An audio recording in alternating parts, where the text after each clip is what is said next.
TusenFryd is an amusement park located in Oppograd, Norway, just outside of the country's capital, Oslo. TusenFryd is Norway's only major park and never gets any talk from enthusiasts and seems to be a park not a ton have had the opportunity to visit. In this episode, we're going to cover things we always cover: the park, coasters, and how this park came to be. Let's dig in. Beginning things with the coasters, TusenFryd is home to 6 roller coasters, the main one being Speed Monster, an intimate accelerator coaster that opened in April of 2006. Speed Monster has a height of 101 feet and a max speed of 55 miles per hour. Speed Monster begins with a hydraulic launch that launches riders from 0 to 52 miles per hour in 2.2 seconds.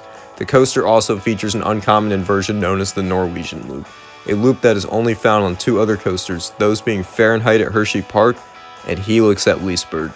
One really interesting thing about Speed Monster is when the coaster was announced, the coaster was going to have 2 back-to-back corkscrew loops, but was later changed to where the first of the 2 would become a twisted hill instead, very much like the one before it.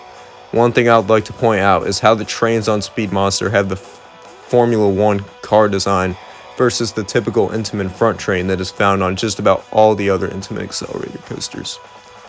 The park's second main coaster is Thundercoaster, a Vekoma wooden coaster and only one of 3 wooden coasters Vekoma ever built, the others being Lope Goro at Walibi, Belgium, and the now defunct Robin Hood at Walibi, Holland, which is now untamed. Thundercoaster opened in April of 2001 and features a max height of 91 feet, with speeds reaching up to 49 miles per hour. Thundercoaster was installed by the well-known Martin and Vlemix and originally ran with Vekoma's trains up until the 2015 season when they were replaced with Gravity Group's Timberliner trains. Super Splash is a mock rides water coaster that opened in 2003 and features a height of 95 feet and speeds of up to 46 miles per hour. Super Splash features a bit of a different layout than the common Super Splash mock ride water coaster models that feature a turntable and a small drop. This one instead features no turntables and has a different layout. The only similarity is the little airtime bump before the splashdown. I really do admire the theming done around this coaster. The Loch Ness Monster looking creature is very well done, and the tunnel the coaster goes under on the main drop also looks pretty sweet.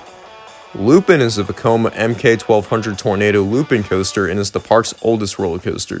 Lupin has a height of 68 feet and a max speed of 43 miles per hour. I know this may be a bit of a strange opinion, but to me this is one of the most well-placed coasters. The landscaping and rock work around it looks fantastic. Lastly, the park has 2 kiddie coasters. Steampunk Hunter is a Vekoma Junior coaster that used to operate as family adventures at Mirabilandia in Italy before being relocated to TusenFryd, opening there in April of 2012. Steampunk Hunters even added virtual reality goggles to the ride for the 2018 season. However, it is unknown if those are still used.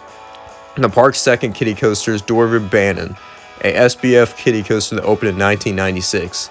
Fun fact, the sign on the ride claims that this is the smallest roller coaster in the world, believe it or not. Now shifting things over to the park, TusenFryd opened in June of 1988 and all started when a zoo that operated on the land where the park sits today closed in 1985. Once the zoo closed, 2 entrepreneurs, Tor Erling Peterson and Terje Borer, signed a lease that would allow them to rent a total of 115 acres of the zoo's former land. The 2 used this land to build TusenFryd. The park was later purchased by its current operator Parques Reinados after the 2007 season. Parques Reinados is an operator based in Madrid, Spain that operates a total of 19 different parks around the world, including some well-known American ones such as Kennywood and Lake Compounds, as well as other popular parks across Europe and even a couple in Dubai. Now, the reason I believe this park is not brought up or talked a whole lot about mostly has to do with the parks in the like a lot of parks in the series, its location. There are not a lot of coasters in Norway. Secondly, I think a lot of it has to do with there being so many other parks in Europe to visit that are in better locations to do full trips where enthusiasts can hit up multiple major amusement parks. Overall, I think TusenFryd looks like a super cool and relaxed Scandinavian theme park with a pretty sweet collection of coasters.